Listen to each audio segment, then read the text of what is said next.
በሰሜን ኢትዮጵያ አዲስ ግጭት ሊቀሰቀስ ይችላል ሲሉ የውጭ ጉዳይ ሚኒስትሩ ዶክተር ጌዲዮን ጢሞቴዎስ አስጠነቀቁ። ከሰሞኑ በሀገረ እንግሊዝ በተደረገ አንድ ስብሰባ ላይ የተሳተፉት ሚኒስትሩ ህወሓት ላይ ብርቱ ትችት ሰንዝረዋል። ህወሓት አዳዲስ የጦር መሳሪያዎችን እየገዛና እያከማቸ ነው ያሉ ሲሆን ቀጠናው አደጋ ላይ እየወደቀ ነው በማለት አስጠንቅቀዋል። ተሰሙታላቸው። ብልጽግና ቆርጧል። ከምርጫው በኋላ ራሱን ለመመልከትና ለማጽዳት ጅራፉን እንደሚያነሳ ታውቋል። ጠቅላይ ሚኒስትር አብይ አህመድ ይህንኑ ጉዳይ ዛሬ አረጋግጠዋል። ውስጣችንን አጥርተን እንዘጋጃለን ብለዋል። በመጪው የክረምት ወቅት ግምገማ እንደሚያደርግም ተናግረዋል። ታደምጡታላችሁ። የዓለም ባንክ ለኢትዮጵያ የ1.4 ቢሊዮን ዶላር የበጀት ድጋፍ ሊያጸድቅ መሆኑ ተሰማ። ሀገሪቱ በውጭ ምንዛሬ ላይ ያሳየችው ሪፎርም ደግሞ ለግንኙነታቸው መጠንከር በጎ ነው የተባለ ሲሆን ሪፎርሙ በዚሁ መቀጠል አለበት ተብሏል። የገንዘብ ሚኒስቴር ከሳምንት በፊት የ2019 ዓ.ም የበጀት ረቂቅን ለምክር ቤቱ ባቀረበበት ወቅት ከ2.3 ትሪሊዮን ብር በላይ መሆኑን ገልጾ የበጀት ጉድለቱ ከውጭ እርዳታና ሀገር ውስጥ በሚገኝባቸው ገቢ ይሸፈናል ማለቱ ይታወሳል። ታደምጡታላችሁ። አክብሮታዊ ሰላምታችን በያላችሁበት የዓለም ዳርቻ የረሳችሁ የተወደዳችሁ የአንድ አፍታ ሚዲያ ቤተሰቦች ከአንድ አፍታ ለአሁን መደመጥ አለባቸው ያልናቸውን ዜናዎች ወደ እናንተ የምናደርስበት ሰዓት ላይ ተገኝተናል። አብራችሁን ትቆዩ ዘንድ ግብዣችን ነው።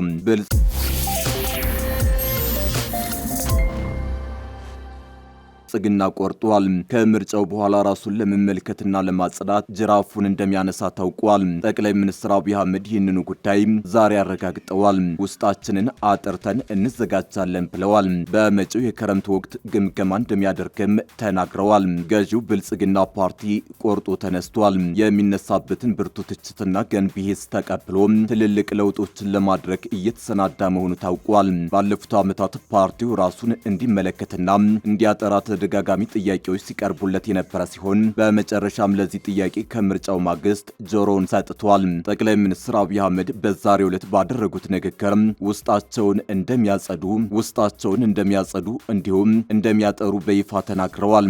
አብይ ፓርቲያቸውን አሸናፊነት በይፋ አረጋግጠው ብልጽግና በመጪው ክረምት ራሱን አጠርቶ ለመጪው 5 ዓመታት መሪነት እንደሚዘጋጅ አስታውቀዋል። ጠቅላዩ ዛሬ ባደረጉት ንግግር የኢትዮጵያ ሕዝብ ቀን ከሌት ተሰልፎ አምኖ ድምጽ ሰጥቶናል በማለት በስልጣን ላይ መቀጠላቸውን አረጋግጠዋል። አክለውም ገዢው ፓርቲ በመጪው ክረምት የማጥራት ግምገማ እንደሚያደርግ ተናግረዋል። በከፍተኛ ግጭት አውድና ውጥረት ውስጥ በተደረገው ምርጫ አሸናፊነታቸውን ያወጁት አብይ ህዝቡ ባንዳ የሆኑ ኃይሎችን አምርሮ መጠየፉን አረጋግጦልናል ብለዋል። ባንዳዎችን አሸንፈን በምርጫ ድል አድርገናል ያሉት አብይ በቀጣይ 5 ዓመታት የመረጠንን ህዝብ በትጋት ለማገልገል እንዘጋጃለን ብለዋል። ለዚህም በመጪው ክረምት በግምገማ ራሳችንን በማጥራት መጪዎቹ 5 የስልጣን ዘመናቸው ለኢትዮጵያ መደላደል እንደሚፈጥሩ ጠቁመዋል። በክረምቱ የማጥራት ግምገማ ገዢው ብልጽግና ፓርቲ ኢትዮጵያን በጽኑ መሰረት ላይ ለማጽናት የሚደረግ ጥረት አካል መሆኑን ገልጸዋል። ይሁን እንጂ የማጥራት ግምገማው በምን ጉዳዮች ላይ ትኩረት እንደሚያደርግ በዝርዝር አልገለጹም። ምንም እንኳን አብይ ስለ ክረምቱ የፓርቲያቸው ግምገማ በዝርዝር ባይገልጹም ነገር ግን ፓርቲው ራሱን ሊፈትሽ እንደሚችል ይገመታል። ፓርቲው በየጊዜው የማጥራት ግምገማ ያደረገ መሆኑ ቢታወቅም በመሰረታዊነት የኢትዮጵያን ሰላምና ደህንነት ችግር የሚቀርፍ ተጨባጭ ለውጥ ማምጣት አልቻለም በሚል ይተቻል። በኮሪደርና መሰል የልማት ስራዎች ላይ ትኩረት በማድረግ የሚታወቀው ገዢው ብልጽግና በሚቀጥለው የስልጣን ዘመኑ ሰላምና መረጋጋት ላይ ትልቅ የቤት ስራ ይጠብቀዋል። ከአማራ እስከ ኦሮሚያ ክልል ለዓመታት የቀጠለው የእርስ በርስ ጦርነት አሁን ላይ ከትግራይ እስከ ቤንሻንጉል የተፈጠረው ውጥረት የኢትዮጵያን ነገ የሚፈትን ትልቅ ተግዳሮት መሆኑ ይታወቃል። የቀጣይ 5 ዓመታት መሪነታቸውን ቀድመው ያረጋገጡት አብይም የእርስ በርስ ጦርነትና ግጭቶችን በድርድር ካልፈቱም ከባድ ፈተና እንደሚጠብቃቸው ከወዲሁ እየተገለጸ ነው። ጠቅላዩ ከፊት ለፊታቸው የተደቀነውን ፈተና ለማለፍ በርካታ ሪፎርሞችን ማድረግ እንደሚገባቸው አስተያየት ሰጪዎች ይናገራሉ። በዛሬው ንግግራቸው ብሔርተኝነት በመተው አማራ፣ ኦሮሞ ከማለት ይልቅ በአንድነት እንቁም የሚል ጥሪ አቀርበዋል። በሰሜን ኢትዮጵያ አዲስ ግጭት ሊቀሰቀስ ይችላል ሲሉ የውጭ ጉዳይ ሚኒስትሩ ዶክተር ጌዲዮን ጢሞቴዎስ አስጠነቀቁ። ከሰሞኑ በሀገረ እንግሊዝ በተደረገ አንድ ስብሰባ ላይ የተሳተፉት ሚኒስትሩ ህወሓት ላይ ብርቱ ትችት ሰንዝረዋል። ከ3 ቀናት በፊት በለንደን በተካሄደው የቻተም ሃውስ ውይይት ላይ የተሳተፉት ጌዲዮን በሰሜን ኢትዮጵያ በከባድ ትግል የተገኘው ሰላም በከፍተኛ ሁኔታ አደጋ ላይ ወድቋል ሲሉ አስጠንቅቀዋል። ሚኒስትሩ አክለውም የትጥቅ መፍታትን ጨምሮ ዋና ዋና ቁርጠኝነቶች ችላ የሚባሉ ከሆነ ወደ ግጭት የመመለስ እድል እንዳለ አስምረውበታል። ሚኒስትሩ እንደሚሉት በህወሓት ውስጥ ያሉ አክራሪ አካላት የሰላም ስምምነቱን መንፈስ ሙሉ በሙሉ ለመቀበል ተስኗቸዋል። በተለይም ወሳኝ በሆኑት የትጥቅ መፍታት፣ ታጣቂዎችን ማሰናበትና የመልሶ ማቋቋም ሂደቶች ላይ ቡድኑ እምቢተኝነት አሳይቷል ሲሉ ከሰዋል። እንደ ሚኒስትሩ ገለጻ ህወሓት አዳዲስ መሳሪያዎችን በስፋት እያከማቸና እየገዛ ሲሆን ለሰብአዊ እርዳታ ማገገሚያና መልሶ ግንባታ የተመደቡ ሀብቶችንም ወደ ሌላ አቅጣጫ እያዞረ ይገኛል በማለት ከሰዋል። ከዚህ በተጨማሪም በቀጠናው ከሚገኙ ኃይሎች ጋር ጥምረቶችን መፍጠራቸው በከፍተኛ ድርድርና በከባድ መስዋዕትነት የተገኘውን ሰላም እየቀለበሰው ነው ሲሉ ጌዲዮን ተናግረዋል። የፌዴራል መንግስቱ ከግጭቱ በኋላ ያሉ የመልሶ ግንባታና መልሶ የማቋቋም ስራዎችን መደገፉን እንደሚቀጥል ገልጸው ሆኖም የሰላም ስምምነቶች ስኬታማነት የሚወሰነው ሁሉም ባለድርሻ አካላትና ወገኖች ግዴታቸውን ሙሉ በሙሉ ለመተግበር ባላቸው ቁርጠኝነት ላይ መሆኑን አስጠንቅቀዋል። ጌዲዮን የሰላም ስምምነቶች ስኬታማ ሊሆኑ የሚችሉት ሁሉም ወገኖች ለእርቅን ቅድሚያ ሰጠው ሲሰሩ ብቻ ነው ብለዋል። ሌላው ጌዲዮን በዚህ ውይይት ላይ ያነሱት ሀሳብ የኢትዮጵያን የባህር በር ጥያቄ በተመለከተ ነው። የባህር በር ተደራሽነትን የኢትዮጵያ የውጭ ፖሊሲ ቅድሚያ ከሚሰጣቸው ጉዳዮች መካከል ዋነኛ ጉዳይ አድርገው ያቀረቡት ሲሆን ይህም ሀገሪቱ ከሚገጥሟት እጅግ ስትራቴጂካዊ ጥያቄዎች አንዱ መሆኑን ገልጸዋል። ሚኒስትሩ የባህር መስመሮች ተደራሽነት የብሔራዊ ልማትና ቀጠናዊ እርስ በርስ የመደጋገፍ ጉዳይ ነው። ይህ እንደ ግጭት ሊፈረጅ አይገባም፣ እንደ ፍላጎት ሊወሰድ ይገባል ያሉ ሲሆን የኢትዮጵያ የባህር በር የሌላት መሆኑ በንግድ፣ በሎጂስቲክስ፣ በኃይል ደህንነትና በረጅም ጊዜ ኢኮኖሚያዊ እቅዶች ላይ ተጽዕኖ ማሳደሩን ቀጥሏል ሲሉ ተናግረዋል።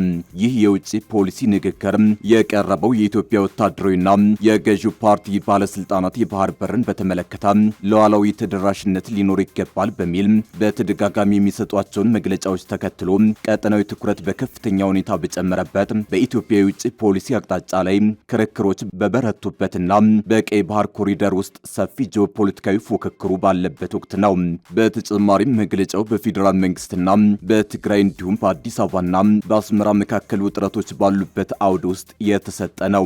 ይህ የፖሊሲ ማብራሪያ ኢትዮጵያና ዩናይትድ ስቴትስ የጀመሩትን አዲስ ዲፕሎማሲያዊ ግንኙነት ተከትሎ የወጣ ሲሆን በሁለቱ ወገኖች ውይይት ውስጥ ከጎረቤት ሱዳን የእርስ በርስ ጦርነትና ከታላቁ የኢትዮጵያ ህዳሴ ግድብ በተጨማሪ የቀይ ባህር ደህንነት ጉዳይ መካተቱ ይታወቃል። ይህ አዲስ ምኞት አይደለም። በንግድ፣ በሎጂስቲክስ፣ በኢነርጂ ደህንነትና በረጅም ጊዜ ኢኮኖሚያዊ እቅዶች ላይ ተጽዕኖ የሚያሳድር መዋቅራዊ ጉዳይ ነው ያሉት ሚኒስትሩ ክርክሩ ከወቅታዊ የፖሊሲ ስጋቶች ባለፈ የኢትዮጵያን የኢኮኖሚ ስትራቴጂ መሰረት የሚነካ መሆኑን አክለዋል። እንደ ውጭ ጉዳይ ሚኒስትሩ ገለጻ የኢትዮጵያ አቋም ግልጽ ነው። የባህር በር ተደራሽነት ከጂኦፖለቲካዊ ፉክክሩ ይልቅ በልማትና በቀጠናዊ እርስ በርስ የመደጋገፍ እይታ ሊታይ ይገባል። የባህር መስመሮች ተደራሽነት የብሔራዊ ልማትና ቀጠናዊ እርስ በርስ የመደጋገፍ ጉዳይ ነው ብለዋል። ጌዲዮን ጉዳዩን እንደ ፍጥጫ መታየት የለበትም፣ ይልቁንም እንደ አስገዳጅ ፍላጎት ሊቆጠር ይገባል ሲሉ ገልጸዋል። ይህም የኢትዮጵያ ቀጣይነት ያለው ኢኮኖሚ እድገት አስተማማኝ በሆነ የዓለም አቀፍ የንግድ መስመሮች ተደራሽነት ላይ የተመሰረተ ነው የሚለውን የሀገሪቱን ጠንካራ አቋም የሚያጎላ ነው። አካሄዳችን በውይይት በጋራ ተጠቃሚነትና በቀጠናዊ መረጋጋት የሚመራ ነው ያሉት ሚኒስትሩ በጋራ ስምምነቶች አማካኝነት ክልላዊ ትስስርን ሳያሻሽሉ በአፍሪካ ቀንድ የሚፈለገውን የኢኮኖሚ ውህደት ሙሉ በሙሉ ማሳካት እንደማይቻል ገልጸዋል። የዓለም ባንክ ለኢትዮጵያ የ1.45 ቢሊዮን ዶላር የበጀት ድጋፍ ሊያጸድቅ መሆኑን ገለጸ። ዓለም ባንክ ለኢትዮጵያ በቀጣይ ዓመት ለበጀት ድጋፍ የሚውል 1.45 ቢሊዮን ዶላር ሊያጸድቅ መሆኑን አንድ የባንኩ ከፍተኛ ባለሙያ ተናግረዋል። ሀገሪቱ በውጭ ምንዛሬ ላይ ያሳየችው ሪፎርም ደግሞ ለግንኙነታቸው መጠንከር በጎ ነው የተባለ ሲሆን ሪፎርሙ በዚህ መቀጠል አለበት ተብሏል። የገንዘብ ሚኒስቴር ከሳምንት በፊት የ2019 ዓ.ም የበጀት ረቂቅን ለምክር ቤቱ ባቀረበበት ወቅት ከ2.3 ትሪሊዮን ብር በላይ መሆኑን ገልጾ የበጀት ጉድለቱ ከውጭ እርዳታና ሀገር ውስጥ በሚገኝባቸው ገቢ ይሸፈናል ማለቱ ይታወሳል። በዓለም ባንክ በኢትዮጵያ ቢሮ ውስጥ የግዙፍ ዘርፍ ባለሙያ የሆኑት የግሉ ዘርፍ ባለሙያ የሆኑ ሲናገሩ እንደተሰማው ባንኩ ለኢትዮጵያ መንግስት የሚውል የአንድ ጊዜ በጀት ድጋፍ እያዘጋጀ ይገኛል። ይህ የበጀት ድጋፍ በቀጣይ እንደ አውሮፓውያን አቆጣጠር ሰኔ 25 በሚደረገው የዓለም ባንክ ቦርድ ስብሰባ ላይ ይጸድቃል ተብሎ ይጠበቃል። ይህም ሰሞኑን በተካሄደው የብሔራዊ ባንክ ጨረታ መሰረት ከ229 ቢሊዮን ብር በላይ ነው ተብሏል። ዓለም ባንክ እስካሁን ድረስ ለኢትዮጵያ እድገትና የወደፊት ጉዞ ያለውን ቁርጠኝነት ለማሳየት ወደ 17 ቢሊዮን ዶላር የሚሆን የብድርና የእርዳታ ድጋፎችን እያቀረበ እንደሚገኝ ተገልጿል። ሆኖም እነዚህ ድጋፎች ቀጣይነት ሊኖራቸው የሚችለው በሀገሪቱ ሰላምና መረጋጋት ሲሰፍንና መንግስት የጀመራቸውን በርካታ የሪፎርም ስራዎች አጠናክሮ ሲቀጥል ብቻ እንደሆነ ተመላክቷል። በአሁኑ ወቅት በሀገሪቱ በርካታ የፖሊሲ የመመሪያና ደንብ ለውጦች በአንድ ጊዜ እየተካሄዱ ይገኛሉ ያሉ ሲሆን ከዚህም ውስጥ የውጭ ምንዛሪ ሪፎርም አንዱ ነው ብለዋል። 2 ዓመት ሊሞላው ወራት የቀሩት ማሻሻያው በተለይም በማኑፋክቸሪንግና በንግድ ዘርፍ ላይ ለተሰማሩ የግሉ ክፍል አካላት ተጠቃሚ ውጤት እያስገኘ የሚገኝ ሪፎርም ነው ብለውታል። የዓለም ባንክ ባልደረባ አክለው የጉምሩክ አሰራር ላይ ለውጥ ተደርጓል ያሉ ሲሆን ቀደም ሲል የጉምሩክ ባለሙያዎች በራሳቸው መረጃ ዋጋ የሚያወጡ ወይም መረጃን ከኢንተርኔት በመፈለግ ይተገብሩት የነበረውን አሰራር በማስቀረት አስመጪው ወይም አምራቹ የሚያመጣውን ትክክለኛ የኢንቮይስ ዋጋ ተጠቅመው እንዲሰሩ የሚያስገድድ ማሻሻያ ተደርጓልም ብሏል። ሌላው ደግሞ የፋይናንስና የሎጂስቲክስ ክፍት መደረጉ እንደሆነ ብስራት ገልጸዋል። አክለውም የባንኩ የፋይናንስ፣ የኢንሹራንስ እንዲሁም በቅርቡ ደግሞ የሎጂስቲክስ ዘርፍ ለውጥ ቀጥተኛ ኢንቨስትመንትና ለጭነት አስተላላፊዎች ክፍት መደረጉ ለትብብሩ አንዱ መነሻ መሆኑ ተገልጿል። ለዚህም ይረዳ ዘንድ በሎጂስቲክስ ዘርፉ ላይ ለመሰማራት የሚያስፈልጉት አነስተኛ መስፈርቶች በከፍተኛ ሁኔታ እንዲቀንሱ ተደርጓል ያሉ ሲሆን እነዚህ ሪፎርሞች መቀጠል አለባቸው ብለዋል። ባለሙያው ይህንን የገለጹት በትናንትናው ዕለት የንግድ ዘርፍ ማህበራት ከሀገራዊ ምክክር ኮሚሽን ጋር እንዲወያዩ ባመቻቸበት ወቅት ሲሆን እነዚህ ሰፊ ሪፎርሞች በሰላምና መረጋጋት እጦት ምክንያት ወደ ኋላ እንዲመለሱ ባንኩ አይፈልግም ብለዋል።